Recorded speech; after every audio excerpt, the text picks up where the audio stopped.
Bareilly association के अध्यक्ष एवं प्रदेश निर्माता समिति के उपाध्यक्ष हाजी आफ्ताब साहब और मेरे साथ मंच पर बैठे हुए दूसरे मेहमान लोग और सामने मौजूद मेरे साथी भट्टा साहब, पहले तो मैं यहाँ बुलाने के लिए आपको धन्यवाद दूंगा। शुक्रगुजार हूँ कि आपने मुझे यहाँ बुलाया और मेरी बात सुनने का मौका मुझे दिया।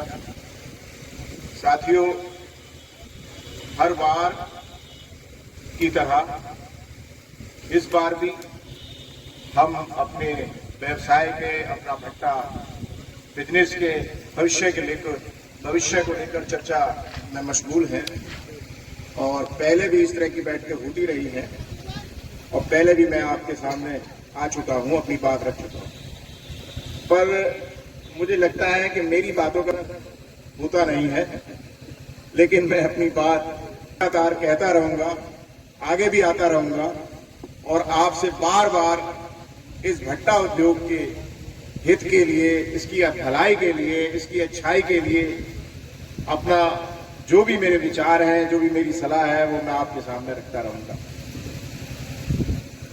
साथियों, सबसे पहले हम इस बात पे गौर करें कि देखिए, हमारा देश एक लोकतांत्रिक देश है, जमहूरियत है, जमहूरी निज़ाम है और इसमें जो व्यवसाय है या जो व्यापार होता है वो देखें तो दो तीन हिस्सों में बांटा जाता है।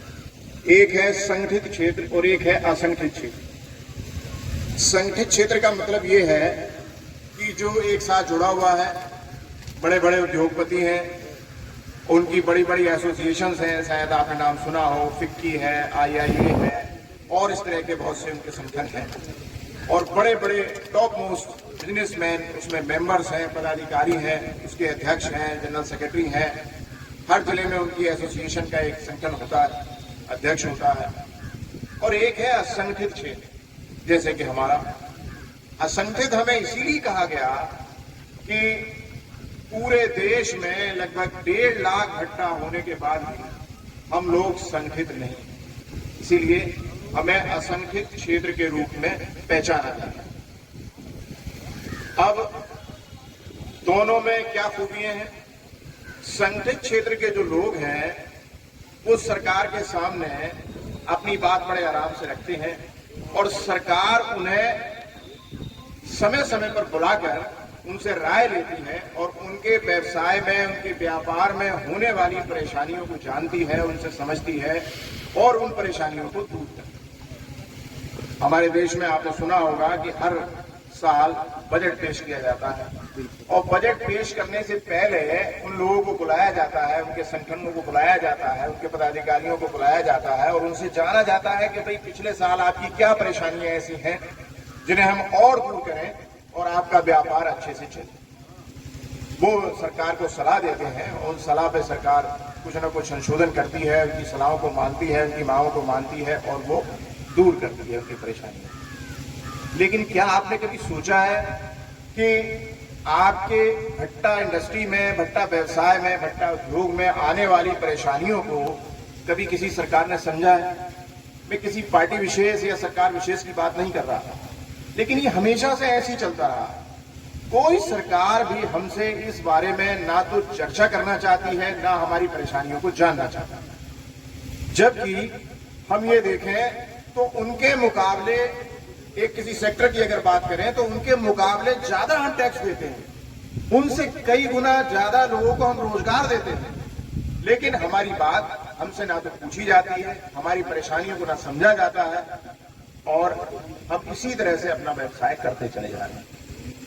लेकिन इन्हीं परेशानियों को ध्यान में रखते हुए बहुत सालों पहले ईंट भट्टा एसोसिएशन की शुरुआत हुई और कुछ महानुभावों ने इस बात को समझा और एक एसोसिएशन बनाई और वो एसोसिएशन फिर जिला स्तर से होते हुए प्रदेश स्तर और फिर राष्ट्रीय स्तर, यहां तक कि अंतर्राष्ट्रीय स्तर पर भी बनी। अब मैं बात करता हूं कि जो हमारी परेशानियां हैं वो कहां से कहां को जाती हैं। हम आपस में चर्चा करते हैं, हमें एक दूसरे की परेशानी ये पता है, एक जैसे व्यवसाय में है। उन परेशानियों पे दो चार को हम एकमत होते हैं, अपने जिला स्तर पे उठाते हैं, जिला स्तर पे एक सहमति बनती है कि हाँ ये हमारी मुख्य परेशानियां हैं। फिर हम जैसे जिला अध्यक्ष हैं, हमारी एसोसिएशन ये हमें बुलाती है, प्रदेश स्तर पे बैठ के होती रहती है दूसरे तीसरे महीने, और वहां पे उन समस्याओं की प्रदेश स्तर पे एक पहचान होती है कि हाँ हमारे प्रदेश स्तर पे ये समस्याएं वाकई हैं। और फिर ऐसे ही प्रदेश संगठन के पदाधिकारियों की बैठक होती है राष्ट्रीय स्तर पे, और फिर एक नेशनल लेवल पे राष्ट्रीय स्तर पे कुछ समस्याओं की पहचान होती है और वो मुद्दे निकाले जाते हैं कि भाई एक मत हम इन 4 या 5 मुद्दों पे हैं और हमें इसकी अब लड़ाई लड़नी है। सालों से, जब से जीएसटी लागू हुआ है, सालों से हमारी बहुत सी नई परेशानियों ने जन्म लिया है।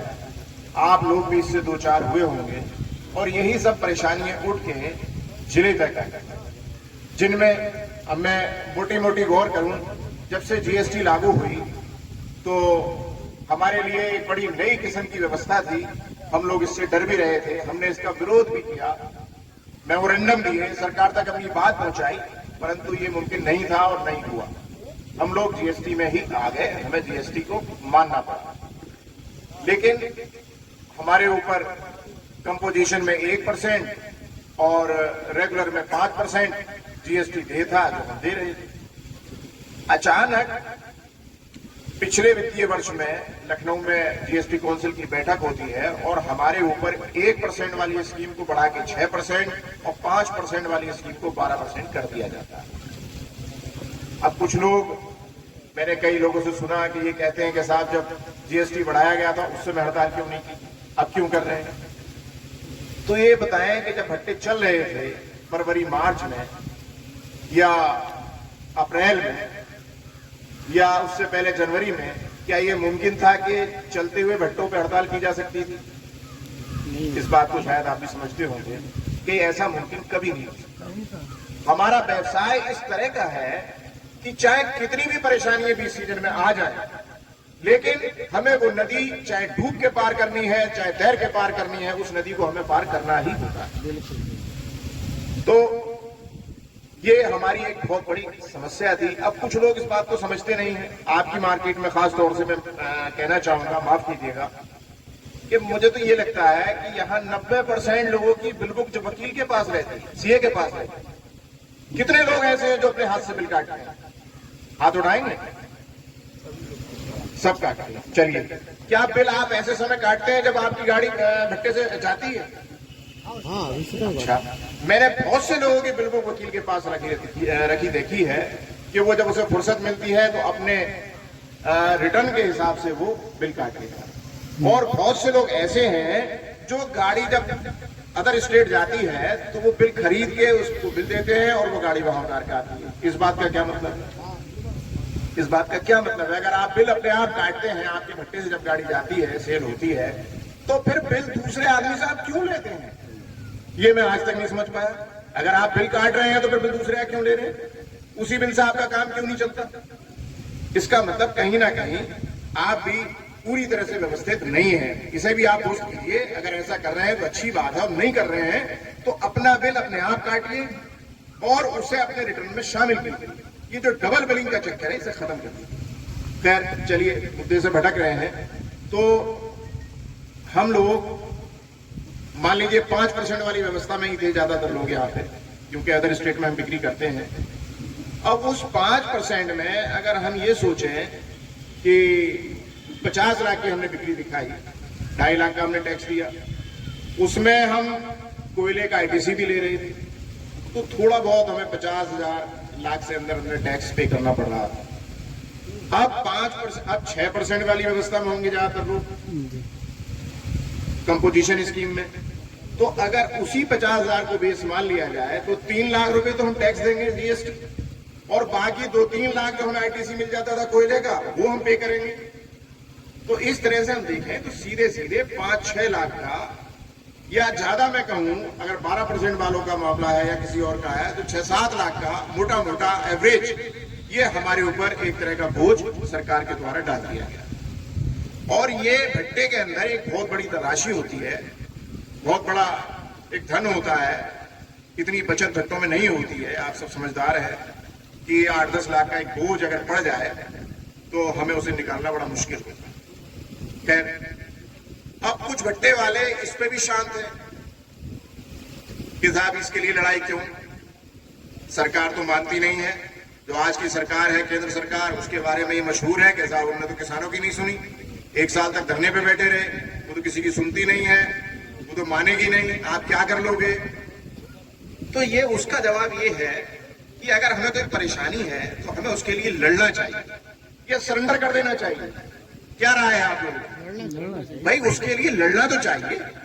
हम कम से कम रोए तो, अपनी परेशानी को बताएं तो, कम से कम वो वापस नहीं होगा तो आगे आने वाली जो और चीजें हैं वो तो रुकेंगी। सरकार की नजर में हमारा ये तो जाएगा कि हम परेशान हैं, इस बढ़ोतरी हमारे लिए ज्यादा है।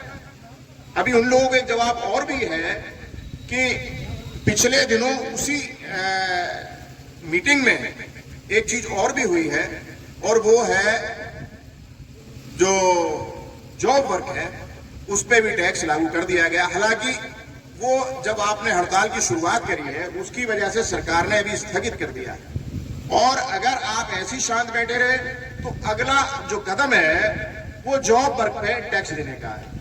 अब आप समझेंगे जॉब वर्क क्या है। हमारे भट्टे में 2 तरह की लेबर काम करती है, एक जिसे हम मासिक पेमेंट के हिसाब से रखते हैं और एक जिसे हम ठेके के हिसाब से रखते हैं, यानी पीस रेट के हिसाब से रखते हैं, 1000 के हिसाब से। जैसे पथेरे हैं हम 1000 के हिसाब से पे करते हैं, बराई वाले हैं 1000 के हिसाब से पे करते हैं, अब तो बेलदार भी 1000 के हिसाब से लेने लगे हैं। बाकी जो लेबर है, फुकैये हैं, मुंशी हैं और हैं, वो महीने के हिसाब से पे करते हैं। महीने के हिसाब से पे जो हम करते हैं उनके ऊपर पीएफ लागू होता है, हमें पीएफ काट के जमा करना होता है।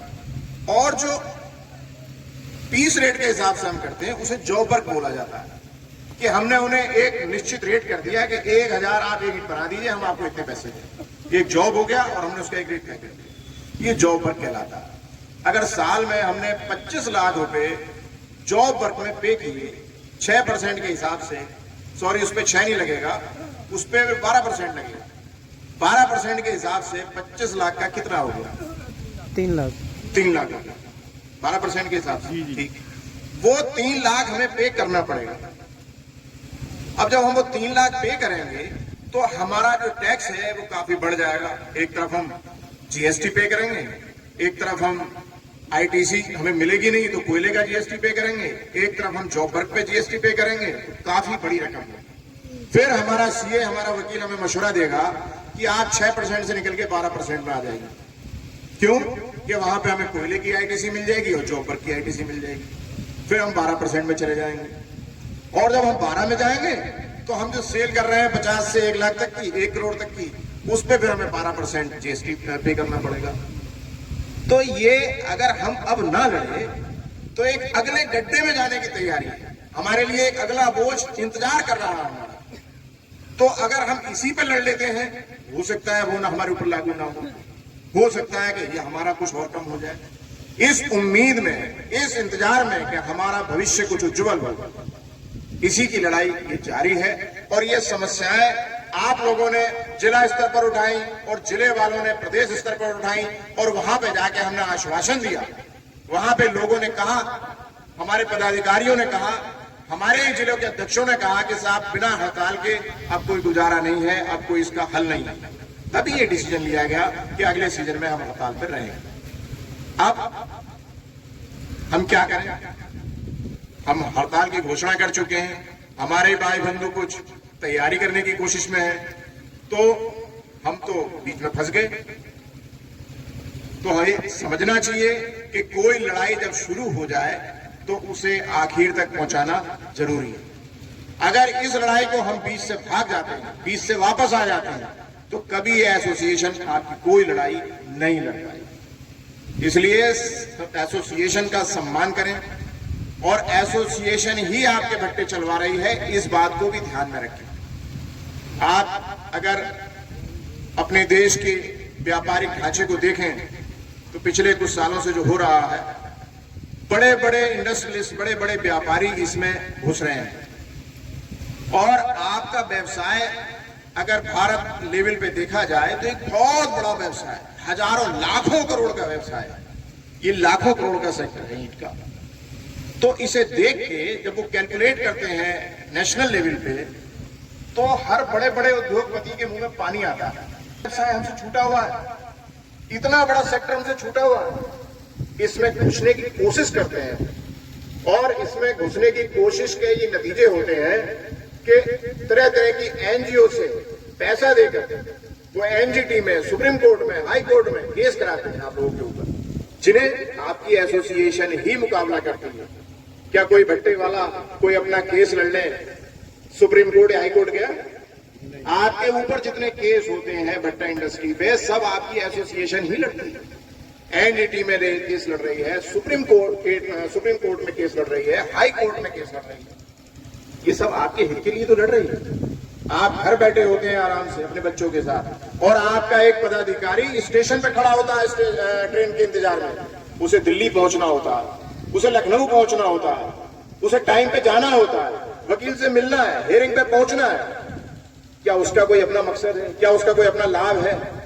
कुछ नहीं है, वो आप ही के लिए लड़ता है। तो इस बात का सम्मान करें कि अगर आपकी एसोसिएशन मजबूत है तो आपका भट्टा व्यवसाय चल रहा है। जिस दिन आपकी एसोसिएशन कमजोर हो जाएगी, उस दिन आपका व्यवसाय खत्म हो जाएगा। मैं आपको ये बता दूं कि आप ज्यादातर लोग रुद्रपुर, हल्द्वानी, मंडी में जाते होंगे। आज आपने देखा होगा कि बहुत सी जगह बड़े बड़े ब्लॉक सीमेंट के, फ्लाई ऐश ब्रिक के आप लोगों ने लगे देखे होंगे। आजकल सप्लायरों की दुकानों पे भी वो ब्लॉक रखे हुए हैं, वो आपके ईंट के अलावा वो ब्लॉक भी बेच रहे हैं। इससे पहले तो नहीं था ये।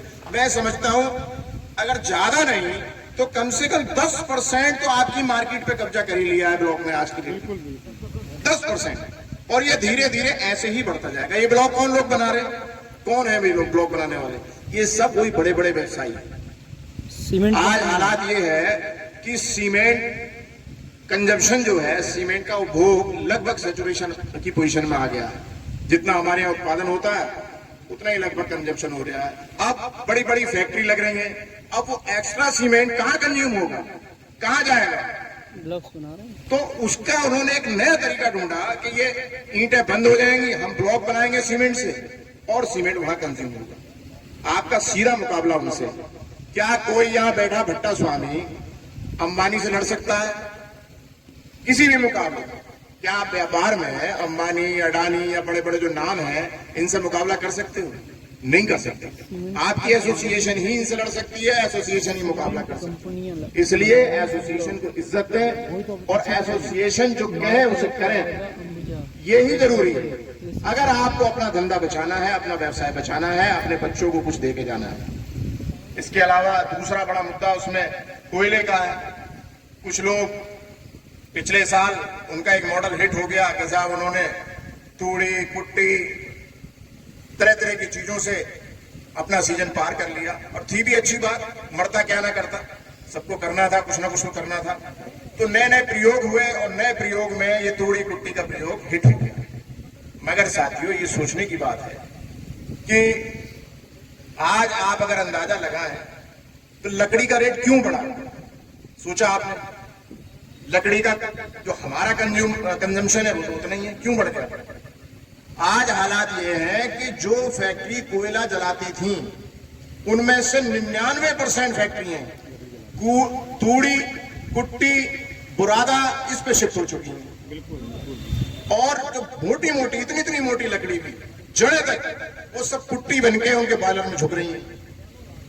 आज चड्डा पेपर मिल ये लगा है शाहबाद में, तो मैं भट्टे वाले से बात हो रही थी, वो बता रहे हैं कि हमारे क्षेत्र में जितना भी जो पालों की कुट्टी कटती है पत्ते वाली, वो सब चड्डा पेपर मिल खरीद रहा है। जो पेपर मिल अपनी पैदाश जलाता था, अपनी खोई जलाता था, वो अपनी खोई ऊंचे दाम पे बेच रहा है, और लोकल पत्ते की कुट्टी वो खरीद रहा है। क्या आप कंपटीशन कर पाओगे उससे? है किसी में हिम्मत? तो ये सोचना कि साहब हम इससे भट्टा चला लेंगे, उससे चला लेंगे, मेरे भाइयों आपको ये सोचना चाहिए कि ईंधन जिससे एनर्जी प्राप्त होती है वो सब एक दूसरे के विकल्प है। कोयले का विकल्प लकड़ी है, लकड़ी का विकल्प तूड़ी है, तूड़ी का विकल्प कुट्टी है, कुट्टी का विकल्प पत्ते की कुट्टी है, पुरादा है, दुनिया भर की चीजें एक दूसरे का विकल्प है। उनमें से अगर एक का भी दाम बढ़ेगा तो सबके दाम अपने आप बढ़ेंगे। तो अगर कोई ये सोचता हो कि पिछली बार के मुकाबले उसी रेट में आपको ये सब मटेरियल मिल जाए, तो ये नामुमकिन बात है। आपसे ज्यादा पूछ अब बड़ी बड़ी फैक्ट्रियों में उन चीजों की, उन लोगों को होश नहीं है जो वहां पे सप्लाई कर रहे हैं। आपको देंगे कहां से?